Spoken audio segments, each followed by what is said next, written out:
Bismillahirrahmanirrahim and Assalamu alaikum wa rahmatullahi wa barakatuhu.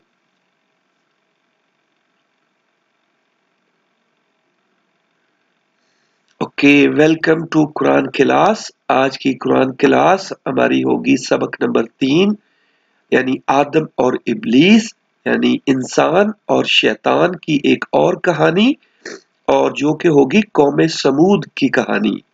और ये जो पहाड़ों में जो घर बने नजर आते हैं, ये सऊदी अरब में है एक जगह जहाँ मैदान साले इनको कहा जाता है, मैदान साले। तो ये पहाड़ों में घर ये लोग बनाया करते थे। इनकी कहानी आज हमने पढ़नी है, लेकिन हमेशा की तरह अल्लाह का नाम और दुआ, ये आपने मेरे साथ पढ़ना है। शुरू करते हैं। बिस्मिल्लाहिर्रहमानिर्रहीम। रब ज़िदनी इल्मा, ए मेरे रब मेरे इल्म में इजाफा फरमा, आमीन या रब्बल आलमीन। आज का हमारा प्लान इंशाअल्लाह हम क्या करेंगे आज हम कौम समूद के बारे में पढ़ेंगे, जिनको कौम आद के बाद सरदार बनाया गया था। आपको पता है ना, कौम आद को तबाह कर दिया गया था और हवा से इनको खत्म किया गया था क्योंकि ये लोग शिरक करते थे। तो उनके बाद कौम समूद आई थी, उनको सरदार बनाया गया। अल्लाह ताला ने उनको सरदार बनाया, यानी उनको जमीन में बसाया और इन्हें नरम और जरखेज जमीन और बाग और चश्मे और खेतियां और खजूरें अता की गई थी। जो बड़े बड़े महल तामीर करते थे और पहाड़ों को तराश तराश कर घर बनाते थे, इन्हें हर तरह की नेमतें अता की गई थी, मगर ये भी शैतान के कदमों पर चल निकले और शिर्क में मुब्तला हो गए। तो अल्लाह ताला ने इनकी तरफ इनके भाई हजरत सालेह अलैहिस्सलाम को भेजा, यानी उन्हीं की कौम में से उन्हीं के भाई हजरत सालेह अलैहिस्सलाम को भेजा।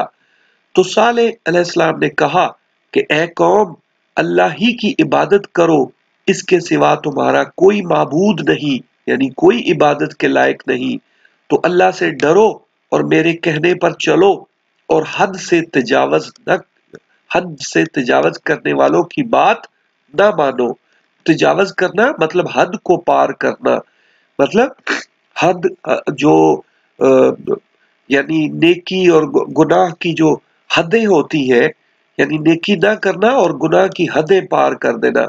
हद से तजावज ना करो, हद से तजावज करने वालों की बात ना मानो जो मुल्क में फसाद फैलाते हैं। फसाद का मतलब होता है लड़ाई झगड़ा और जुल्म को फैलाना।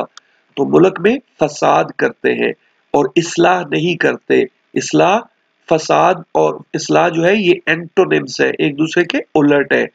इस्लाह का मतलब है सही काम करना और अच्छे काम करना, उसको इस्लाह कहते हैं। और फसाद बुरे काम और अफरा तफरी के काम, खराबी के काम, उनको फसाद कहते हैं। इस्लाह नहीं करते यानी उनकी बात ना मानो जो हद से तजावत करते हैं, जो फसाद करते हैं और जो इस्लाह नहीं करते। मैं तो तुम्हारा अमानतदार हूं और अल्लाह से डरो और मेरा कहा मानो। ये किसने कहा था? हजरत सालेह अलैहिस्सलाम ने ये कहा था। और मैं इसका तुमसे बदला नहीं मांगता, यानी ये जो मैं तुम्हें नसीहत कर रहा हूं, ये जो तुम्हें मैं समझा रहा हूं, इसका मैं तुमसे बदला नहीं मांगता, कोई पैसे नहीं मांगता, कोई सरदारी नहीं मांगता तुमसे, मैं तुमसे कोई चीज नहीं मांगता। मेरा बदला तो अल्लाह रब्बुल आलमीन के जिम्मे है, क्योंकि काम अल्लाह ने दिया था उनको, ये काम अल्लाह ने इनके जिम्मे लगाया था ये काम। तो उन्होंने कहा कि मैं तुमसे कोई बदला इसका नहीं मांगता, मेरा बदला अल्लाह के जिम्मे है। मगर ये लोग नहीं समझे, कौम आद की तरह ये लोग भी नहीं समझे। फिर इनके साथ क्या हुआ, नेक्स्ट पेज पे चलते हैं और देखते हैं। हम पढ़ रहे हैं कुरान क्लास सबक नंबर 3, आदम और इब्लीस यानी इंसान और शैतान। और इसमें भी हम देखेंगे कि इस कौम को भी शैतान ने बर्बाद किया था। और ये हम सूरह हूद की आयत नंबर 61 हम पढ़ेंगे पहले। इसमें क्या फरमाया गया? व इला समूद अखाहुम सालेहा, और समूद की तरफ इनके भाई साले को भेजा। काला या कौम इबुदुल्लाह, तो उन्होंने कहा कि ए कौम अल्लाह ही की इबादत करो, मालकुम मिन इलाहिन गैरुहु, इसके सिवा तुम्हारा कोई माबूद नहीं, हुआ अंशाअकुम मिनल अर्ज़, इसी ने तुमको जमीन से पैदा किया है, वस्तअमरकुम फीहा, और तुम्हें इसमें आबाद किया, फस्तगफिरूहु, तो उससे मगफरत मांगो, सुम्मा तूबू इलैहि, और उसके आगे तौबा करो, इन्न रब्बी करीबुम मुजीब, बेशक मेरा परवरदिगार, मेरा रब नजदीक भी है और दुआ का कबूल करने वाला भी है।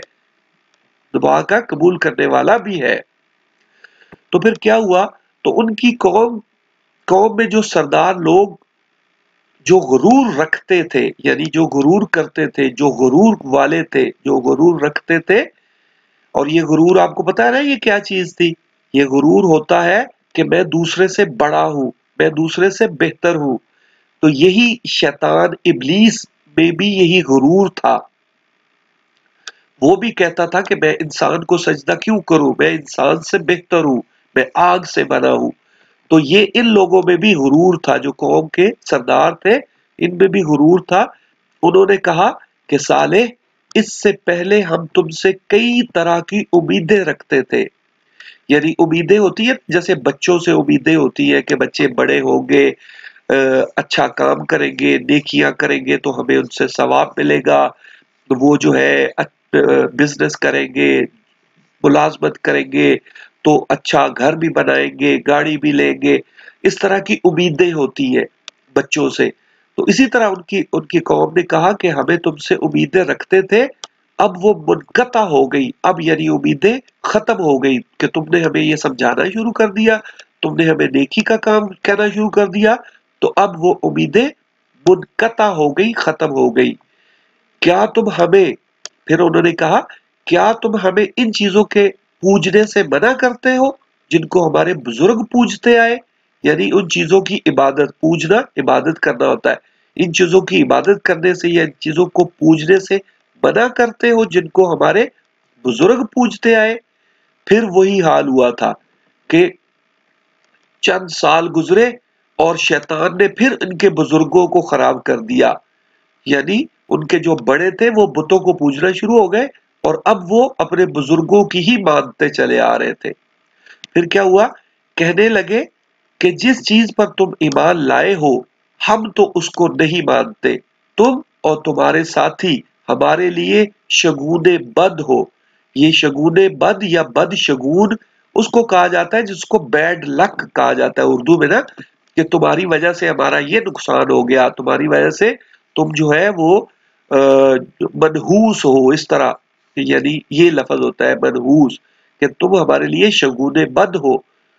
सालेह अलैहिस्सलाम ने कहा कि तुम्हारी बदशगुनी यानी तुम्हारी नहूसत जो है वो अल्लाह की तरफ से है, यानी तुम ऐसे काम करते हो कि तुम्हारी बदशगुनी तुम्हारी ही वजह से है। फिर क्या हुआ, और शहर में 9 शख्स थे, कितने शख्स थे, 9 शख्स थे, जो मुल्क में फसाद किया करते थे और इस्लाह से काम नहीं लेते थे, यानी समझ लो कि 9 बदमाश थे, बुरे लोग थे। कहने लगे, यानी वो लोग कहने लगे कि अल्लाह की कसम खाओ कि हम रात को इस पर और इसके घर वालों पर शब खून मारेंगे, मतलब इनको कत्ल कर देंगे।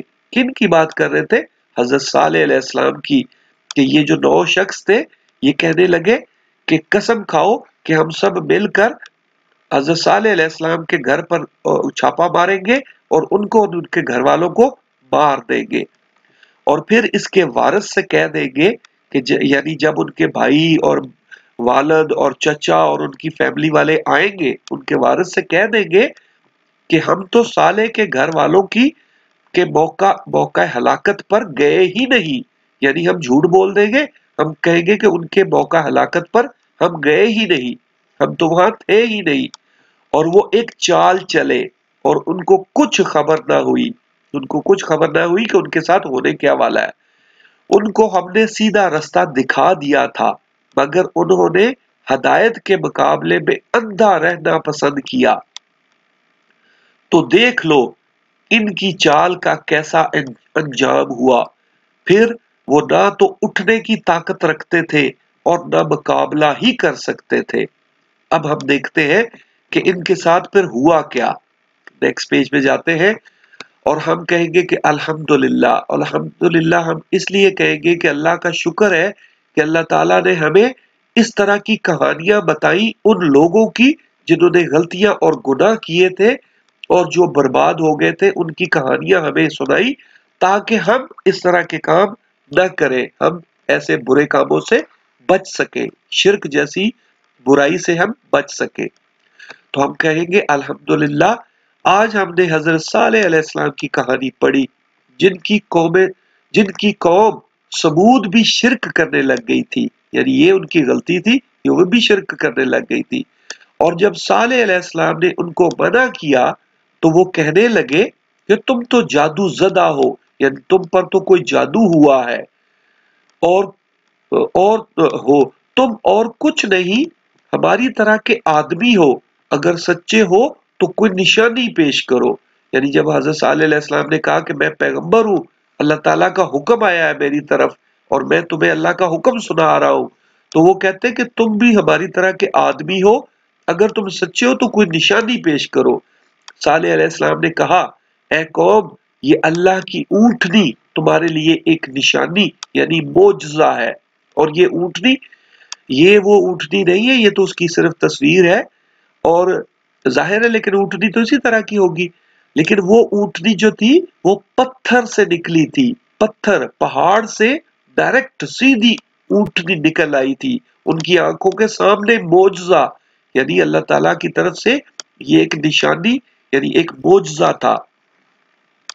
تو یہی حضرت صالح علیہ السلام نے کہا کہ یہ اونٹنی تمہارے لیے ایک نشانی یعنی معجزہ ہے، تو اس کو چھوڑ دو کہ اللہ کی زمین میں جہاں چاہے چرے یعنی کھائے پیے، ایک دن اس کی پانی پینے کی باری ہے، اور ایک معین روز، معین کا مطلب ہوتا ہے طے کیا ہوا یعنی ڈیسائیڈڈ، طے کیا ہوا، ایک معین روز تمہاری باری ہوگی، اور اس کو کسی طرح کی تکلیف نہ دینا ورنہ تمہیں جلد عذاب آ پکڑے گا۔ اچھا، یہ جو اونٹنی تھی نا، یہ اتنا پانی پیتی تھی کہ جتنا پانی سارے جانور دوسرے پیتے تھے، یہ اکیلی اونٹنی اتنا پانی پیتی تھی، اور اس کے پانی پینے میں بھی ایک نشانی تھی کہ یہ واقعی کوئی خاص چیز ہے، یہ کوئی خاص اللہ کی جو نشانی تھی، خاص معجزہ تھا اس اونٹنی میں کہ یہ سارا پانی ان کا پیتی تھی۔ عذاب آ پکڑے گا، مگر انہوں نے اس کی کونچیں کاٹ ڈالی۔ تو حضرت صالح علیہ السلام نے کیا کہا تھا کہ اس کو کسی طرح کی تکلیف نہ دینا ورنہ تمہیں جلد عذاب آ پکڑے گا، مگر انہوں نے اس کی کونچیں کاٹ ڈالی یعنی اس کو ہلاک کر دیا، اور اپنے پروردگار کے حکم سے سرکشی کی یعنی اللہ کے حکم کی نافرمانی کی، بغاوت کی، اور کہنے لگے کہ صالح، جس چیز سے تم ہمیں ڈراتے ہو، اگر تم اللہ کے پیغمبر ہو تو اسے ہم پر لے آؤ، یعنی سیدھا سیدھا چیلنج کیا کہ اب لے آؤ۔ تو صالح علیہ السلام نے کہا کہ اپنے گھروں میں تم 3 دن اور فائدہ اٹھا لو، یعنی 3 دن اور خوشیاں منا لو اور خوش ہو جاؤ اور فائدہ اٹھا لو، یہ وعدہ ہے کہ جھوٹا نہ ہوگا، یعنی اب تم پر عذاب آئے گا ہی آئے گا، لازمی آئے گا، اور یہ جھوٹا نہیں ہوگا۔ اس کے بعد جب ہمارا حکم آ گیا تو اللہ نے صالح کو اور جو لوگ ان کے ساتھ ایمان لائے تھے ان کو اپنی مہربانی سے بچا لیا، اور جن لوگوں نے ظلم کیا تھا ان کو چنگھاڑ یعنی بہت تیز آواز یعنی کڑک، جیسے بجلی کی چمک ہوتی ہے، کڑک ہوتی ہے، اور ان کو چنگھاڑ اور بھوچال ہوتا ہے زلزلہ، یعنی اوپر آسمانوں سے چنگھاڑ آ رہی تھی اور زمین لرز رہی تھی، کانپ رہی تھی، بھوچال آ گیا، یعنی یہ چنگھاڑ اور بھوچال بھی اللہ کی فوج ہے، یہ بھی یعنی زلزلہ بھی اللہ کی فوج ہے، اللہ کی طاقت ہے، یعنی زمین اللہ کے حکم کی فرما بردار ہے۔ تو چنگھاڑ اور بھوچال کی صورت میں عذاب نے آ پکڑا تو وہ अपने घरों में ऊंधे पड़े रह गए, यानी उल्टे पड़े रह गए, और पड़े रह गए गोया कभी इनमें बसे ही ना थे, यानी ऐसे थे कि जहां पे कभी ये हो ही ना, यानी बिल्कुल खत्म हो गए। सुन रखो कि समूद ने अपने परवरदिगार से कुफर किया, और सुन रखो कि समूद पर फुटकार है। तो अल्लाह ताला ने उन पर भी फुटकार डाल दी, उनको भी खत्म कर दिया। तो इस तरह कौम समूद भी शैतान के पीछे लगकर बर्बाद और हलाक हो गई, यानी ये कौम भी खत्म हो गई, ये कौम भी शैतान के हत्थे चढ़ गई, इस इब्लीस के हत्थे चढ़ गई। तो हमारे लिए क्या है कि हम इस बात को समझे कि ये शैतान हमेशा से इंसान का दुश्मन रहा है, और ये शैतान इंसानों को मरवाता रहा है, इंसानों को सरकशी पर और बगावत पर उभारता रहा है। इससे हमने मुकाबला करना है, और इससे मुकाबला करने के लिए सबसे पहले ये कि हम समझे कि ये शैतान हमला कैसे करता है और इससे हमने बचना कैसे है। और बचने की एक ही तरीका था कि हमने पढ़ना होता है औज़ु बिल्लाहि मिनश शैतानिर रजीम, फिर ये शैतान मरदूद भाग जाता है। तो अब आपका क्लास वर्क क्या है? 4 आपने सवाल बनाने हैं, और आपका होमवर्क क्या है कि यही चीज जो आज हमने पढ़ी है 4 लोगों तक आपने आगे पहुंचानी है। तो अल्लाह ताला से दुआ है कि हमें इस बात को समझना, इस पर अमल करना और आगे दूसरों को समझाना और बताना नसीब फरमाए। आमीन या रब्बल आलमीन। के अल्लाह हाफिज।